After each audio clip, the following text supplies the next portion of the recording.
धारयति इति धर्म धारणात् धर्म मिथ्याहु धर्म धारयति प्रजा ये स्यात् धारणा संयुक्त स धर्म इति निश्चय। नमस्कार मित्रों, कैसे हैं आप लोग। उम्मीद करता हूं आप सब अच्छे होंगे। मैं हूं आपका मित्र द लॉजिकल स्टोरी टेलर। तो चलिए महाभारत की कथा को आगे बढ़ाते हैं। पिछली वीडियो में हमने द्रौपदी के अलौकिक व्यक्तित्व के बारे में जाना था और समझा था कि द्रौपदी को महाभारत में इतना सम्मान क्यों मिला है। अगर आपने पिछला वीडियो नहीं देखा है तो ऊपर दिए हुए लिंक पर क्लिक करके देख सकते हैं। कृष्ण और सत्यभामा पांडव और द्रौपदी से मिलकर द्वारका के लिए प्रस्थान कर जाते हैं। अब एक बात समझना चाहिए कि वन में रहना कोई आसान चीज नहीं होती है। आपको भरपूर पोषण नहीं मिलता, गर्मी सर्दी बारिश हमेशा झेलनी पड़ती है, जानवरों का डर बना रहता है। ये समस्या ये सोच के और भी बढ़ जाती है कि जंगल के निवासी कोई साधारण लोग नहीं बल्कि राजा राजकुमार और चक्रवर्ती नरेश की महारानी दिव्य जन्मा द्रौपदी थी, जिसने हमेशा सुख से जीवन व्यतीत किया था। इस सिचुएशन में तो कोई भी टूट जाएगा ना, स्पेशली तब जब उन लोगों ने अपनी मेहनत से सारा धन अर्जित किया था और छल से छीन कर अपमानित करके उन्हें जंगल भेज दिया था। पांडवों की भी यही दशा हो रखी थी। उतने वर्ष में अर्जुन के अतिरिक्त कोई भी खास अभ्यास नहीं कर पाया था। अर्जुन की स्पेशलिटी तो धनुर्वेद थी। तो वो इंद्र सभा में जाके 5 वर्ष बिता के सीख के आए और अपना अभ्यास करते रहे। परंतु भीम और 3 अन्य पांडव ऑल्दो सारे अस्त्र शस्त्र में निपुण थे, जिसकी वजह से धनुर्वेद का अभ्यास तो हो जाता था, परंतु भीम अपनी गदा युद्ध और मल्ल युद्ध का अभ्यास उतना नहीं कर पाते थे। इधर दुर्योधन जानता था कि 13 वर्ष के उपरांत युद्ध तो होना ही होना है, इसलिए वो 13 वर्ष तक निरंतर अभ्यास करता रहा। चलिए अब चलते हैं हस्तिनापुर की तरफ। हस्तिनापुर में धृतराष्ट्र संजय से पांडवों का हाल लेते हैं।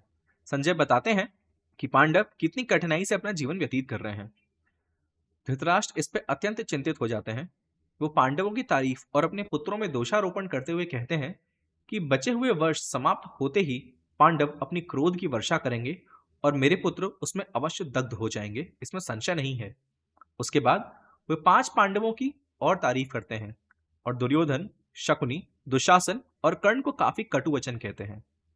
ये सब बात खत्म होने के बाद संजय अपने निवास स्थान को चले जाते हैं। इधर धृतराष्ट्र जब ये सब कह रहे होते हैं तो शकुनी और कर्ण चुपके से उनकी बात सुन रहे होते हैं।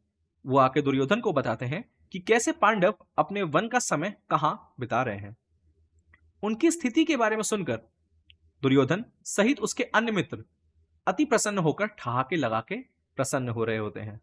इसके बाद कर्ण दुर्योधन को सजेस्ट करता है कि क्यों ना हम भी द्वैत वन में जाके पांडवों के निकट ही पड़ाव डालें और आनंद उठाएं और उनको त्रास दें। हमारे शत्रुओं की दीनता और उनकी पीड़ा देख के और भी आनंद आएगा।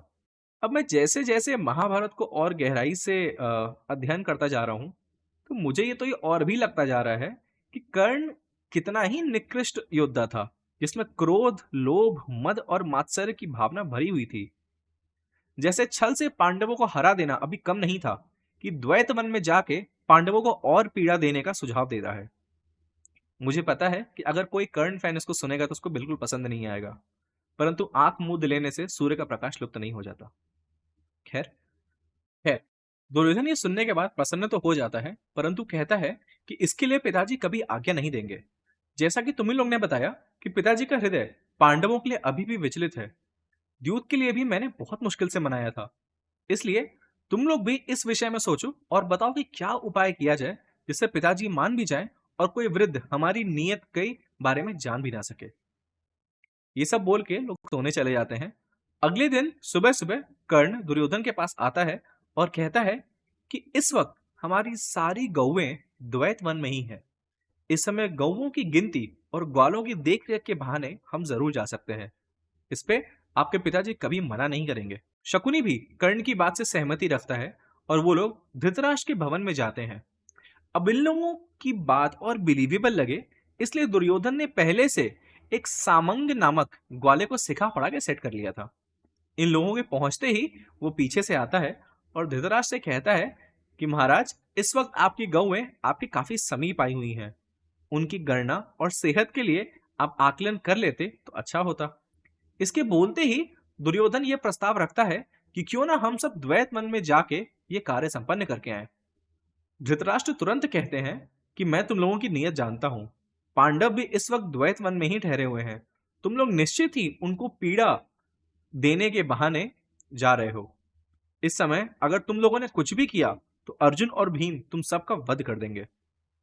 शकुनी धृतराष्ट्र को समझाता है कि कैसे वो लोग सिर्फ गौओं के लिए जा रहे हैं और पांडवों के निवास के आसपास भी नहीं जाएंगे, और धृतराष्ट्र को विश्वास दिलाता है कि वो लोग उनको कोई भी दुख नहीं पहुंचाएंगे।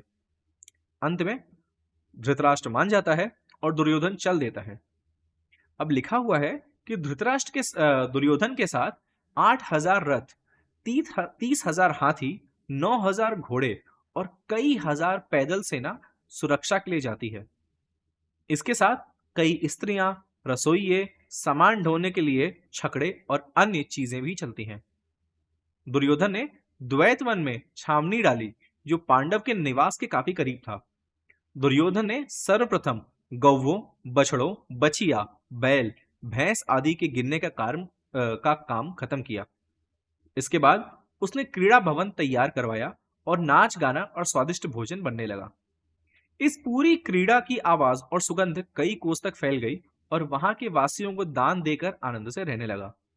वहीं से एक कोस की दूरी पे या थोड़ी ही दूर पे युधिष्ठिर द्रौपदी के साथ एक राजर्षि यज्ञ नामक अनुष्ठान में विलीन थे, जिसको समाप्त होने में एक ही दिन शेष था। दुर्योधन की आज्ञा से उसके सेवक वहां पे द्वैत वन नामक एक सरोवर पर क्रीड़ा के लिए जाने लगते हैं, लेकिन वहां पे पहले से अनेकों गंधर्व रह रहे थे, जिस पर गंधर्वों ने उन्हें रोक दिया। दोनों में परस्पर कटु संवाद होता है और गंधर्व दुर्योधन के सैनिकों को डरा धमका के भगा देते हैं। अब दुर्योधन बीइंग दुर्योधन, जब उसको यह पता चलता है तो क्रोध में भरकर वो अपने भाई और मित्र सहित गंधर्वों के साथ युद्ध छेड़ देता है। दोनों तरफ के योद्धा और सैनिक एक दूसरे पे तरह तरह के हथियार से प्रहार करने लगते हैं। धनुष बाण, गदा, भाल, मूसल, शताग्नि, चक्र, खल आदि चारों ओर चलने लगता है। दुर्योधन, कर्ण, दुशासन आदि सब लोगों ने गंधर्वों पर आक्रमण कर दिया। गंधर्वों की तीव्र गति से दुर्योधन के अन्य भाई पेट दिखाकर भाग गए, परंतु कर्ण विचलित नहीं हुआ। उसने अपने धनुर्धारी का अनुपम परिचय देते हुए गंधर्वों से लोहा लिया और हजारों तीर की बौछार करते हुए सबको मारना शुरू किया। उसने अपनी स्फूर्ति का परिचय देते हुए भल्ल, विशिख, शुरप्र नामक तीरों से गंधर्वों का वध करना आरंभ किया। जैसे ही यह घोर युद्ध आरंभ हुआ, फिर जगह जगह से कई हजार गंधर्व आकर युद्ध करना शुरू कर देते हैं। दुर्योधन, शकुनी, दुशासन कर्ण को आगे करके घोर युद्ध करना आरंभ करते हैं।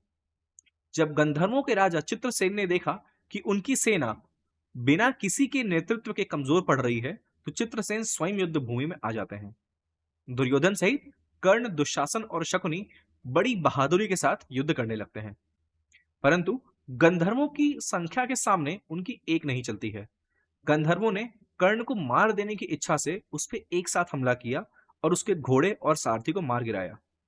बिना रथ और सारथी के कर्ण युद्ध से अपने प्राण बचाने के लिए विराट के रथ पे चढ़ के भाग जाता है। कर्ण को युद्ध से इस प्रकार डर के भागता हुआ देख दुर्योधन की सेना में कोलाहल मच जाता है। स्वयं को दुर्योधन का सबसे अच्छा मित्र कहने वाला युद्ध से भाग गया था। अर्जुन के वध के लिए सदैव दुर्योधन को भड़काने वाला उसका मित्र रणभूमि में दुर्योधन को अकेला छोड़ के भाग गया था।